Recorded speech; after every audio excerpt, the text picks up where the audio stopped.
नमस्कार, India TV देख रहे हैं आप। आपके साथ मैं हूं प्राची पाराशर। आज अचानक दोपहर 2 बजे के बाद मुंबई का हर पावरफुल नेता, हर पावरफुल अभिनेता रो रहा था। खबर मिली, धर्मेंद्र अचानक चले गए चुपके चुपके। अमिताभ बच्चन ने ये खबर सुनी, वो विले पार्ले की तरफ दौड़ पड़े। सलमान खान को तो यकीन ही नहीं हुआ।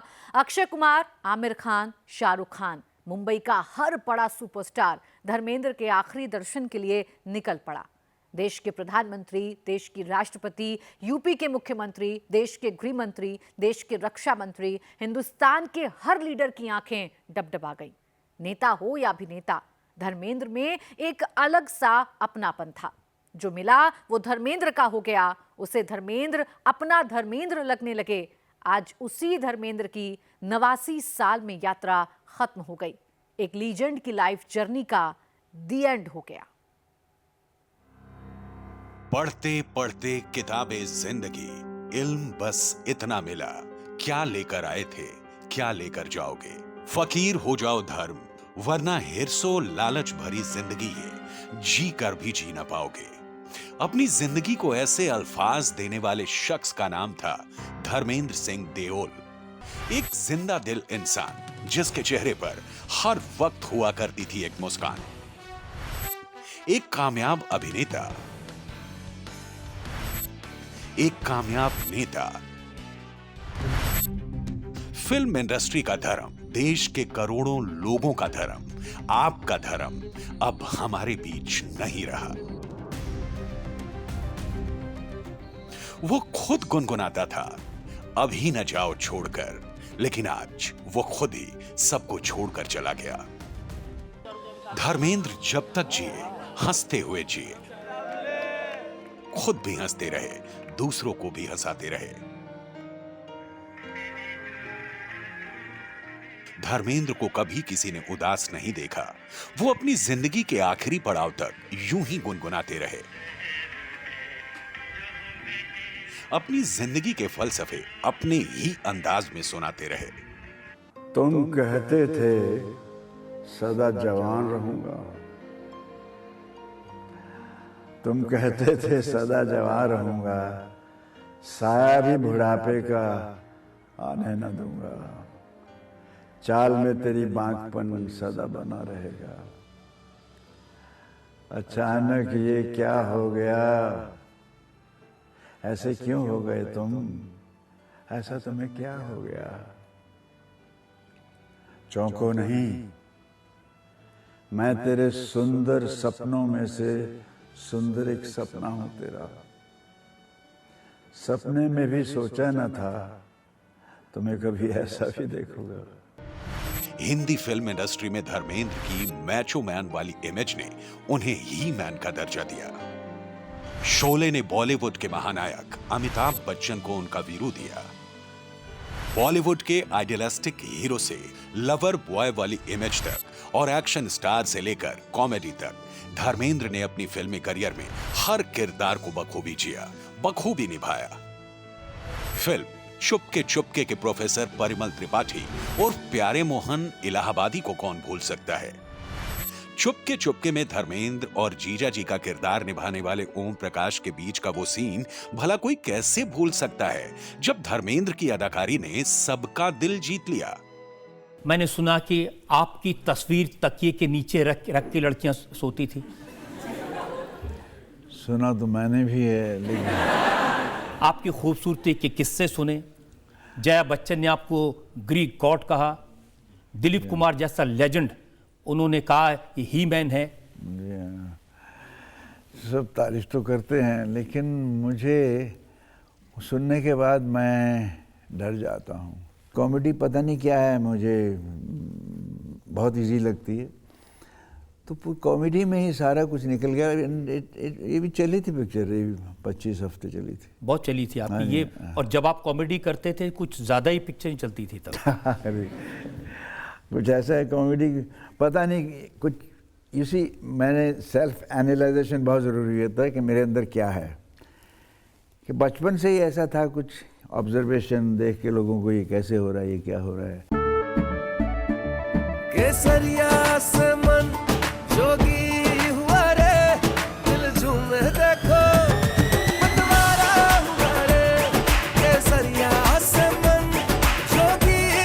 हर पल मनाओ केसरी त्योहार। विमल, बोलो जुबान केसरी। और क्या है, जज्बाती इंसान, मैं तो कहूँगा एक्टिंग नहीं होती, इससे रिएक्शन। और रिएक्शन एक जज्बाती इंसान का जल्दी होता है। आप उसको प्यार से बुलाएंगे या कुछ किसी दुखी को, अरे बेचारे को चोट लगी यार, इसको पकड़ो, इसको ले जाओ जल्दी से, अपसेट हो जाता है। और किसी ने कुछ कहा, गुस्सा कर, यार तेरी। अब आपके रिएक्शन में ये कुत्ते बहुत आता है, कुत्ते तेरा ये पता नहीं एक दफ़ा हो गया और ये मशहूर हो गया, आता तो हर था, मगर इसने नहीं, एक दफ़ा नहीं, एक दफ़ा तो अब ये कुत्ते कमीने तेरा खून पी जाऊंगा और फिर इन कुत्तों के सामने नाचना। जहाँ कुछ पता नहीं, विलन बेचारे को, कुत्ता तो वफादार होता है, मैं कुत्ते के इनको कुत्ते क्यों कहा, ये तो वफादार ना थे। धर्मेंद्र से प्यार तो करते ही सब, एक जुटला तो सकते नहीं मुझे, तो अच्छा हो गया, लेकिन अच्छा लगा मुझे। I am really grateful to this love me so much, they respect me. 1964 में जब फिल्म हकीकत आई तो देश ने धर्मेंद्र का राष्ट्रवादी चेहरा देखा। 1966 में जब फिल्म अनुपमा रिलीज हुई तो उसमें धर्मेंद्र का सॉफ्ट, वार्म्थ और सेंसिटिव रूप नजर आया। 1968 में आंखें फिल्म में धर्मेंद्र के जासूस वाले लुक ने सबको लुभाया। 1969 में सत्यकाम में धर्मेंद्र ने अपने फिल्मी करियर की सबसे दमदार परफॉर्मेंस दी। धर्मेंद्र के कामयाब फिल्मी करियर की ये लिस्ट बहुत लंबी है। तभी तो 300 से ज्यादा फिल्मों में अभिनय करने वाले धर्मेंद्र देश के लिए सिर्फ एक एक्टर नहीं थे, वो तो देश के धर्मपाजी थे।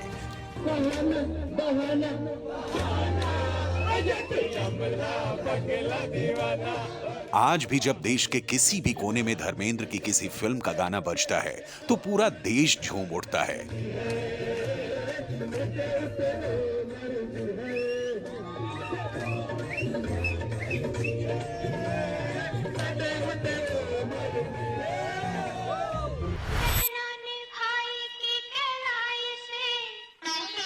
जब राखी का त्योहार आता है तो हर घर में धर्मेंद्र की फिल्म रेशम की डोरी का ये गीत ही बजता है, जिसमें छोटे छोटे बच्चे प्रत्यक्ष न सही अप्रत्यक्ष रूप से अपने धर्म अंकल को उनकी हाथों पर राखी बांधते हैं, मिठाई खिलाते हैं, आरती उतारते हैं। ऐसे थे हम सब के धर्मेंद्र का यूं चला जाना हिंदी फिल्म इंडस्ट्री के लिए एक युग का अंत है। प्रधानमंत्री मोदी ने भी धर्मेंद्र को इन्हीं शब्दों में याद किया है। Hello my Solapur. धर्मेंद्र सिर्फ एक एक्टर नहीं थे, जिंदगी कैसे जी जाती है वो इसकी मिसाल थे। फिल्म इंडस्ट्री में आने से पहले वो रेलवे क्लर्क की नौकरी करते थे। 125 रुपए महीने से गुजारा चलाते थे। शुरुआती दिनों में जब धर्मेंद्र के पास मुंबई में अपना घर नहीं था तो वो एक गराज में रहा करते थे। मुंबई में सरवाइव करने के लिए ड्रिलिंग फर्म में 200 रुपए की तनख्वाह पर काम किया करते थे। इतना ही नहीं, 1960 में जब उन्होंने अपनी पहली फिल्म की तब उन्हें उस फिल्म के लिए 51 रुपए मिले थे और ये 51 रुपए भी फिल्म के 3 प्रोड्यूसर्स ने 17 रुपए जोड़कर दिए थे। और क्या है कि मेरी इबादत में तासीर थी और मासूमियत थी। उस गर्मी से मालिक पिघल गया होगा जो मुझे मौका मिल गया। लेकिन मैंने सुना कि जब आप मुंबई आए थे, प्रोड्यूसर्स के पास जाते थे तो वो कहते थे भाई पहलवान जी जाके कुश्ती लड़ो, यहाँ क्यों आ गए? ये हुआ एक पिक्चर में, हालांकि मुझे बंदनी के लिए साइन हो गया था मैं, लेकिन बिमलदा और गुरुदत्त ये लोग आराम से फिल्में बनाते थे, तो फिल्म बनने में वक्त हो गया। और बॉम्बे जैसे शहर में मैं एक मिडिल क्लास फैमिली का इंसान, कैसे अपना ज़िंदगी गाड़ी तो चलानी पड़ती है। सेल्फ रिस्पेक्ट बना के रखी, काम मांगना तो कोई बात नहीं, work is worship for me, काम को पूजा समझा।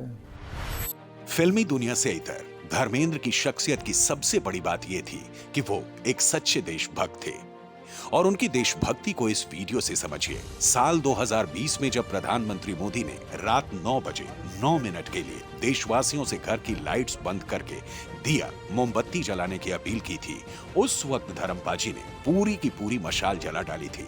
और तब उन्होंने क्या कहा था, ये सुनिए। हमारे प्रधानमंत्री मोदी जी के चेहरे पर साफ दिखाई देती है और उस पीड़ा के पीछे अपने देशवासियों के लिए कुछ कर गुजरने के इरादे भी नजर आते हैं। इसीलिए ने कहा है आज एक दिया जलाया जाए। ये दिया खुद से एक वादा है, एक प्रतिज्ञा है कि हम सब मिलकर इस नामुराद, इस जानलेवा बीमारी कोरोना को जड़ से उखाड़ कर फेंक देंगे। मेरी दुआएं आप सबके लिए। खुश रहिए, सेहतमंद रहिए और जल्दी जल्दी अपने देश को एक खूबसूरत देश बना लो। Love you all, god bless you. Dharmendra एक ही थे और हमेशा एक ही रहेंगे। कोई और दूसरा धर्मेंद्र हो ही नहीं सकता। आज पूरा देश शोक में है, ये सच है, लेकिन धर्मेंद्र को लोग इसलिए भी याद कर रहे हैं क्योंकि उन्होंने अपने जीवन के अंतिम क्षण तक जीना इसी का नाम है के भाव को सार्थक सिद्ध किया है। और वो किसी ड्रीम से कम नहीं है। देश के करोड़ों लोगों के दिल की धड़कन धर्मपाजी सदाबहार हैं, सदाबहार थे और सदाबहार रहेंगे, बिल्कुल अपनी पहली फिएट कार की तरह, जिसे धर्मेंद्र अपनी बिलव्ड बेबी बताया करते थे। My friends, my first car. केसरिया से मन जोगी हुआ रे, दिल झूमे देखो मतवारा हुआ रे। केसरिया से मन जोगी हुआ। हर पल मनाओ केसरी त्योहार। विमल, बोलो जुबान Kesari. I bought it for 18,000 only. But those 80,000 was great thing. I kept it nicely. Looks good. Okay. Pray for it. It should be always with me. Love you. लग गया तो मैं फिएट की टैक्सी धर्मेंद्र ने अपनी पहली फिएट कार से जुड़ा एक किस्सा आपकी अदालत में भी सुनाया था। धर्मपाजी ने बताया कि अगर वो फिल्मों में कामयाब नहीं होते तो इस फिएट कार को टैक्सी बनाकर कमाई का जरिया बना लेते। लेकिन आपको कभी लगा कि अगर नहीं चले तो क्या करेंगे? हाँ, उसका मैं किस्सा आपको सुनाता हूँ। जब मैं थोड़े पैसे कमाने लगा तो फिएट गाड़ी ली मैंने कोई 18,000 में। तो मेरा भाई अजीत कहने लगा भाजी वो हैरन ले लेते, वो अच्छी थी, वो खुली गाड़ी में हीरो अच्छा लगता है। मैं कहा अजीत इस इंडस्ट्री का भरोसा नहीं भैया, जाना तो नहीं यहाँ से, अभी बन के जाऊँगा कुछ ना कुछ। अगर वक्त लग गया तो मैं फिएट की टैक्सी बना लूँगा, टैक्सी बना के चलाएंगे, फिर स्ट्रगल करेंगे। तो इस तरह की सेंस ऑफ रिस्पॉन्सिबिलिटी शुरू से थी। धर्मपाजी जमीन से जुड़े व्यक्ति थे, नेचर के बेहद करीब थे। तभी तो अपनी जिंदगी के आखिरी सालों में एक बड़ा समय उन्होंने लोनावला में अपने फार्म हाउस में बिताया। ऑर्गेनिक फार्मिंग से लेकर आम उगाने तक, गाय के बछड़ों को चारा देने से लेकर मुर्गियों को दाना खिलाने तक, फिल्मी दुनिया में सुपरस्टार होने के बावजूद धर्मेंद्र ने कभी अपना देसी अंदाज जाने नहीं दिया। वो उसे हमेशा अपने साथ लेकर ही चले। पेड़ को इतने बड़े बड़े आम देखिए जरा, अच्छे लग रहे हैं ना? ये आम देखिए, इधर से दिखाओ जरा। ये आम देखिए, जूम कर, कैसे लग रहे हैं? मैं अपने फार्म पे ऐसे आम उगा रहा हूँ। God is with me. एक दिन आप सबको खिलाऊंगा। Okay, love you. धर्मेंद्र बोलचाल में, बात व्यवहार में बिल्कुल आपकी और हमारी तरह साधारण थे, लेकिन वो असाधारण प्रतिभा के धनी थे। पंजाब के नसराली गांव में जन्मे धर्मेंद्र को जानना है, समझना है तो आपको उस गांव में जाना होगा जहां धर्मेंद्र ने अपना बचपन बिताया। धर्मेंद्र ने ट्रैक्टर चलाते हुए इस गांव से जुड़ा हुआ एक किस्सा, अपने बचपन की एक एक शरारत का जिक्र, अपने स्कूल का किस्सा, बंटवारे के वक्त धर्मेंद्र किसको पकड़कर रो रहे थे, किसे छोड़ के ना जाने को कहते थे, धर्मपाजी ने सब कुछ बताया है। धक धक दिखा दूं कैसा है? ठीक है, ओके चल। आपको देख के लग रहा है कि आप पंजाब छोड़ के कभी गए ही नहीं। यार मेरी जड़ें यहाँ हैं, इसको छोड़ के कहाँ जा सकता हूँ? अगर मैं बॉम्बे में भी हूँ, मेरी आत्मा इधर ही रहती है।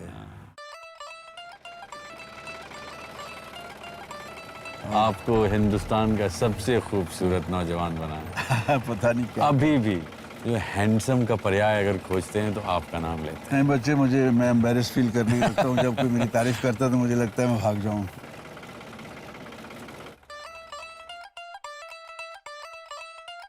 तो ये सानेवाल गांव जहां आप पले बढ़े, हाँ।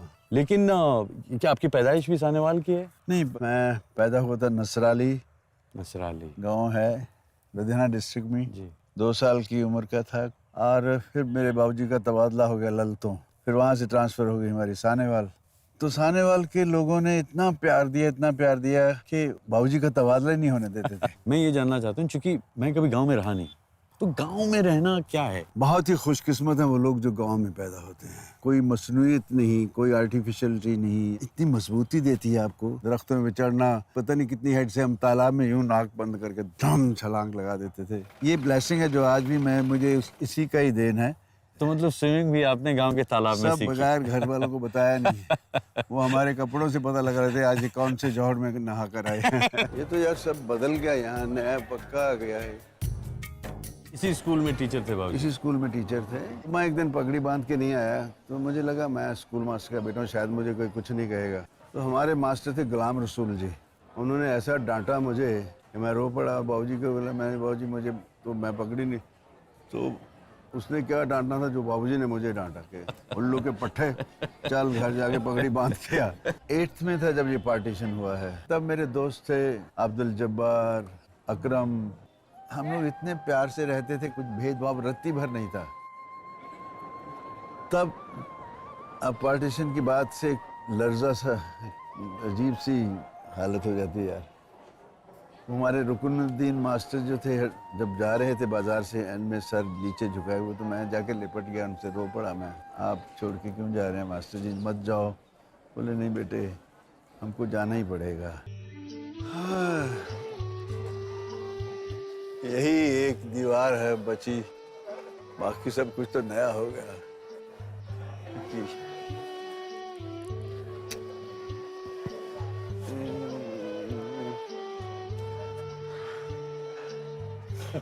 ये नसीब में था मेरे यहाँ आना। पता नहीं यहाँ मैं फिर से आशीर्वाद लेने आया हूँ। ये स्कूल की दीवार थी? ये स्कूल है, ये घर शुरू हो गया यहाँ से।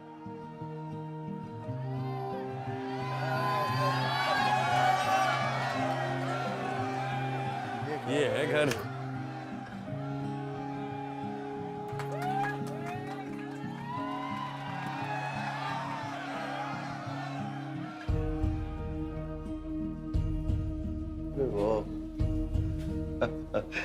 ये तो सब कुछ बदल दिया यार आपने।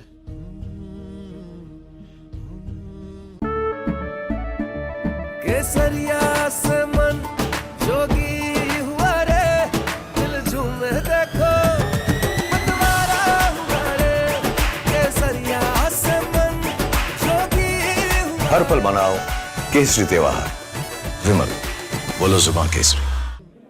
से लग रहा है कि मेरी माँ शायद अंदर से आके कहेंगी रोटी तैयार हो गई, आजा। रोटी बन गया कि बेटे बाबूजी इधर से आके कहेंगे। तो गया नहीं यार, स्कूल नहीं गया अभी तक। ये कमरा क्या कमरा हुआ करता था? ये हमारा सिटिंग रूम कह लो, ड्राइंग रूम। सिटिंग कम बेडरूम। एक इधर बेड होता था, बाकी यहाँ चेयर्स होती थी। यहाँ एक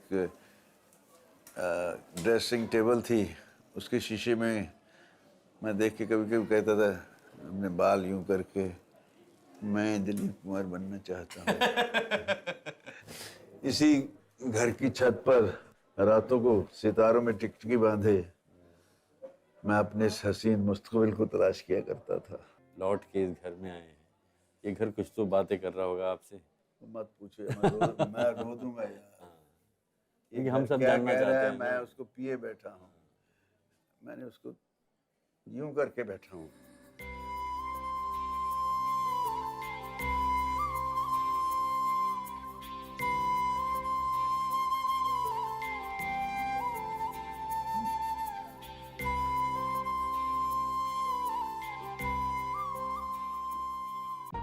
धर्मेंद्र जितने दमदार एक्टर थे, उतने ही अच्छे इंसान और काफी इमोशनल थे।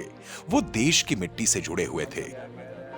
शायद इसीलिए उन्होंने राजनीति में भी हाथ आजमाया। लेकिन धर्मपाजी को राजनीति रास नहीं आई। और ये क्यों हुआ, ये भी खुद धर्मेंद्र की जुबानी ही सुनिए। धर्म जी, आप सेहत में फिट, एक्टिंग में फिट, डांस में फिट, हर डायलॉग लिखने में फिट, ये सियासत में अनफिट कैसे हो गए? मैंने सियासत के बारे में कभी सोचा भी नहीं था मैं कभी आऊँगा। मैंने ख्वाब में भी नहीं सोचा था। लेकिन कुछ भाइयों ने मुझे मिले जब, तो मैंने कहा यार वहाँ अच्छे लोग कम होते हैं। तो बोले अच्छे लोग आएंगे नहीं तो अच्छा कैसे होगा। वो बात मुझे ऐसे लगी जैसे मैं ही एक बस मैं बड़ा अच्छा हूँ, मैं सब कुछ ठीक कर मैं जाऊँगा तो हिंदुस्तान को ठीक कर दूँ। मगर ये जज्बाती लोगों का काम नहीं। यहाँ पे तो थिक स्किन होना पड़ता थोड़ा। यहाँ की बात कुछ भी कर गुजरते हैं ये। लेकिन ये 5 साल मेरी ज़िंदगी के मुश्किल घड़ियाँ थी और इन 5 सालों में मैंने बीकानेर के लिए जो कुछ किया है उस मैं ही जानता हूँ। अगर कोई आपका अभी जायज़ा लेकर आए तो उसके मालूम होगा उस 5 साल में क्या क्या काम हुए हैं, बेपनाह काम हुए हैं। फिर भी श्रेया नहीं मुझे मिला, काम मैं कर लेता था, पत्थर अपना नाम का कोई और लगवा जाते थे। तो मैंने कहा मैंने कौन से पत्थर देखने आना है, लगा रहा पत्थर में मट्टी पड़ेगी हो जाएगा। मगर कुछ चीज़ें ऐसी थी जिसको मुद्दा बना के जीतते आ रहे थे लोग कि वहाँ एक सूरसागर है, वो एक बीकानेर की रीढ़ की हड्डी पर एक फोड़े की तरह था और लोग दुखी थे, घर छोड़ के जा रहे थे। उस जगह एक खूबसूरत जगह बना दिया मैंने, उसको बहुत खूबसूरत कर दिया। अभी लोग खुश हैं, वापस आ गए हैं, घरों की प्राइस बढ़ गई है, सड़कें ये वो काफ़ी कुछ किया है मैंने। मगर बहुत मुश्किल मेरा गुजरे मरा। मैं जिस वक्त हाँ कर बैठा उस वक्त मैंने बाथरूम में अब शीशे में अपना सर मारा था। जहाँ रूह सहमत नहीं वहाँ उसकी रहमत नहीं। मेरी रूह सहमत नहीं थी, मैं मान गया। इसलिए सहमत नहीं थी क्योंकि आप कहते थे एक्टिंग मेरी महबूबा है। जी हाँ। तो सियासत आपकी सौतन हो गई ना। बिल्कुल सही कहा आपने। अब मैंने कहीं पढ़ा कि आपने कहा कि अब फिर से चुनाव लड़ने को आपसे कहा कि एक बार फिर चुनाव लड़ लीजिए। किसने कहा? ये अखबार में छपा है। फिर आपने कहा कि कौन उल्लू का पट्टा दोबारा चुनाव लड़े। धर्मेंद्र के जाने से एक युग का अंत हो चुका है। धर्मपाजी अपने साथ एक ऐसी लेगेसी छोड़कर गए हैं जिसे ना तो भर पाना इतना आसान होगा और ना ही धर्मेंद्र को भुला पाना ही किसी के लिए संभव होगा। पाकिस्तान में फिदायीन हमलावर शहर शहर हमले कर रहे हैं। इस बार निशाना पेशावर का पैरामिलिट्री हेडक्वार्टर बना है। यहां 3 फिदायीन हमलावर घुसे, 2 ने खुद को उड़ा लिया। सुसाइड अटैक में मुनीर के 3 कमांडो मारे गए, कई जख्मी हैं। यह हमला फील्ड मार्शल मुनीर के लिए बहुत बड़ा झटका है। अब टीटीपी के फाइटर पाकिस्तानी सेना को रास्ते में नहीं उसके हेडक्वार्टर में घुसकर मार रहे हैं। फिदायीन कहां से आए थे, किसने भेजे और कैसे पेशावर के बड़े सुरक्षित इलाके को धुआं धुआं कर दिया, देखिए।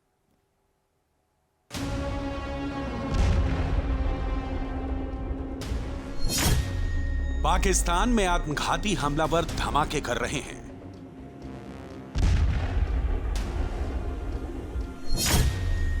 पेशावर सिटी सुसाइड बॉम्बर से दहल उठा है।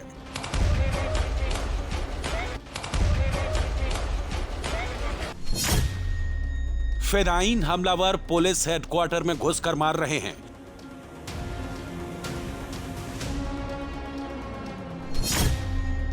फील्ड मार्शल मुनीर को फिदायीन खुली चुनौती दे रहे हैं।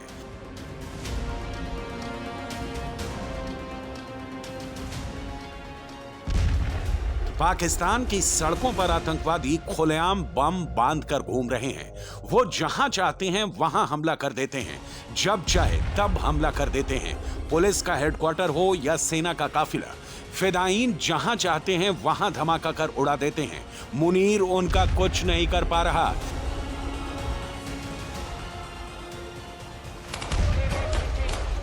इस बार फिदायीन आतंकियों ने पेशावर के एफसी हेडक्वार्टर को निशाना बनाया है।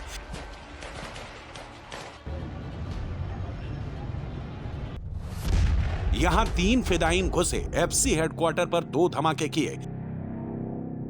पाकिस्तान की जांच एजेंसियों ने एक फिदायीन आतंकी की तस्वीर जारी की है। करीब 6 फीट का आतंकी शॉल ओढ़े हुए है, कुर्ता पायजामा पहने हुए है, उसने सिर को ऊनी टोपी से ढका हुआ है, फिदायीन का चेहरा खुला हुआ है, मतलब वो पहचान नहीं छुपाना चाहता।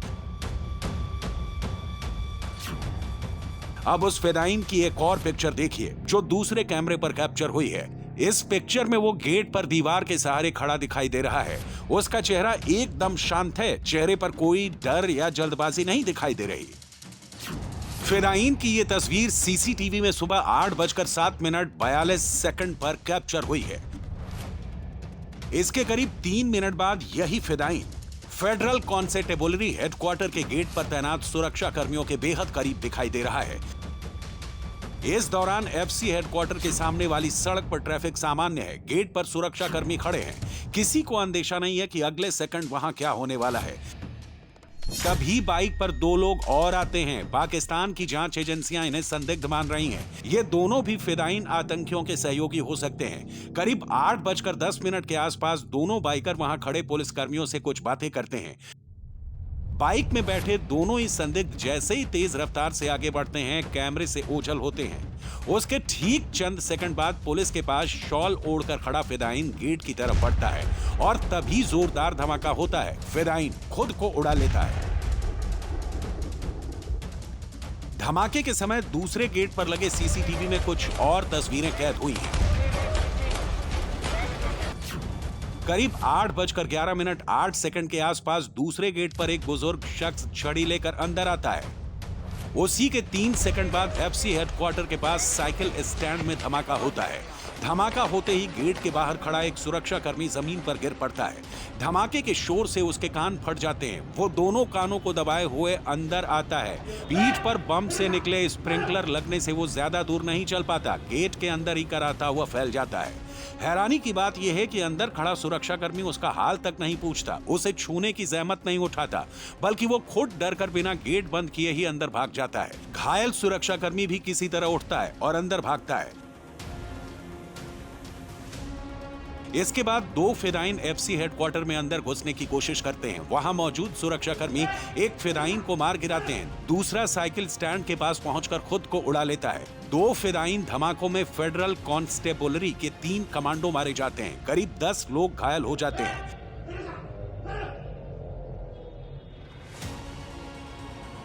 पेशावर का बम धमाका कितना जबरदस्त था, इसका अंदाजा इस कार की तस्वीरों को देखकर लगाया जा सकता है। जबकि ये कार धमाका होने से पहले ही वहां से निकल चुकी थी। कार का आगे का हिस्सा पूरी तरह से बर्बाद हो जाता है। इसके अंदर पब्लिक स्कूल में पढ़ने वाले बच्चे बैठे थे। सोचिए अगर 10 सेकंड की और देर हो जाती तो ये कार फिदायीन धमाके की सीधी चपेट में आ जाती। ये गाड़ी जो देख रहे हैं इस वक्त, इसमें स्कूल के बच्चों को ड्रॉप करके यहाँ से वालिदैन लेकर जा रहे थे। इस वक्त हमारे साथ मौजूद है। आपका नाम क्या है जी? बिलाल अहमद। बिलाल अहमद, आपने बच्चों को ड्रॉप करके इसी रास्ते से हाँ, मैंने कैंट पब्लिक स्कूल में मेरे बच्चे, मैंने उसको ड्रॉप किए है और मैं ड्यूटी के लिए जा रहा था। अच्छा। तो इसी दौरान मैं यूटर्न ले रहा था कि बस ब्लास्ट हो गई, तो शुक्र अल्लाह मैं तो बच गया। गाड़ी का नुकसान हुआ है। यकीनन ये गाड़ी की हालत आप देख सकते हैं, और ये इसमें बैठा हुआ था, इसने अपने बच्चों को स्कूल में ड्रॉप करके वो अपने ड्यूटी के लिए जा रहा था।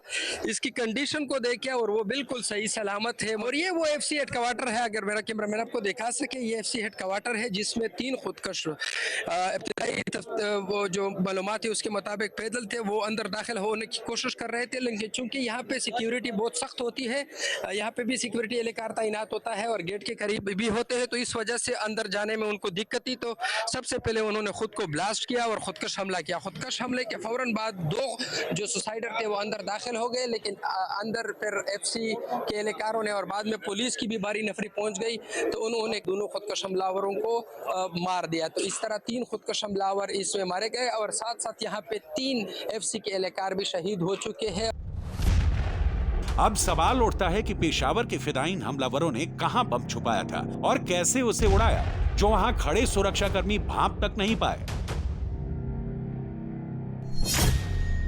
अब तक हुई जांच के मुताबिक दोनों हमलावर कुर्ते के नीचे बम बांध कर आए थे। दोनों ने विस्फोटक से भरी जैकेट पहन रखी थी। फिदायीन हमलावरों ने डेटोनेटर से धमाका कर खुद को उड़ा लिया। धमाकों से आसपास की इमारतों के शीशे टूट गए। पूरी सड़क धुआं-धुआं हो गई। आसपास की बिल्डिंग पर जिस तरह का इंपैक्ट हुआ है, उससे अंदेशा है कि घायलों की संख्या और बढ़ सकती है।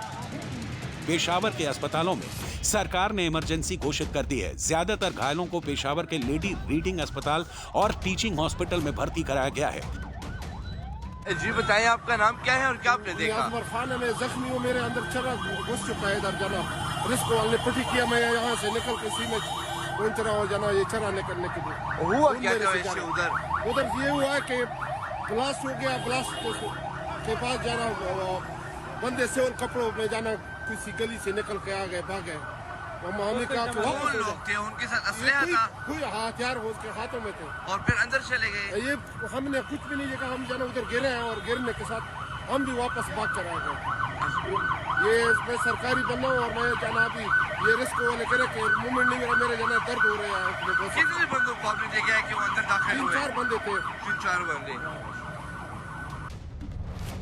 पेशावर पाकिस्तान के खैबर पख्तूनख्वा की राजधानी है। ये इमरान समर्थक पश्तूनों का गढ़ है। यहाँ टीटीपी का बोलबाला है, जो मुनीर की आर्मी के दुश्मन है। पेशावर फिदायीन अटैक की जिम्मेदारी जमातुल अहरार नाम के संगठन ने ली है। इसी के सुसाइड बॉम्बर ग्रुप खुलफाए रशीदीन इश्ती शादी कांडक ने इस हमले को अंजाम दिया है। कुछ रिपोर्ट्स में दावा किया गया है कि एफसी हेडक्वार्टर पर हमले की जिम्मेदारी फितना अल खवारिज नामक चरमपंथी संगठन ने ली है।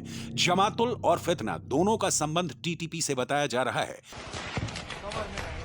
अब सवाल उठता है कि पेशावर फिदायीन हमले को अंजाम देने वाले आतंकी कहां से आए थे? किसने उन्हें बम और बारूद से भरे फिदायीन जैकेट दिए? किसने उन्हें लॉजिस्टिक सपोर्ट दिया? पाकिस्तानी मीडिया के हवाले से कहा जा रहा है कि पेशावर फिदायीन हमले को अफगानिस्तान से आए लोगों ने अंजाम दिया है। तीनों फिदायीन अफगानी मूल के थे और ये अफगानिस्तान से ही आए थे। पाकिस्तान आर्मी और पुलिस ने पूरे इलाके की घेराबंदी कर दी है ताकि वहां मौजूद हमलावरों के सपोर्टर भागने नहीं पाए। आशंका जताई जा रही है कि कुछ हमलावर अभी भी वहां मौजूद हो सकते हैं। फेडरल कॉन्स्टेबलरी का जो हेडक्वार्टर है पेशावर सदर में, उसके गेट पर एक खुदकश हमलावर ने खुदकश हमला किया और उसके बाद 2 हमलावर ने एंट्री की है। उस खुदकश हमलावर की वजह से 3 एहलकार मौके पर शहीद हुए हैं। 2 जिन्होंने एंट्री की उनको फौरी तौर पर न्यूट्रलाइज करके और फेडरल कॉन्स्टेबलरी के एहलकारों ने अपनी अलर्टनेस की वजह से बड़े नुकसान से बचा लिया है।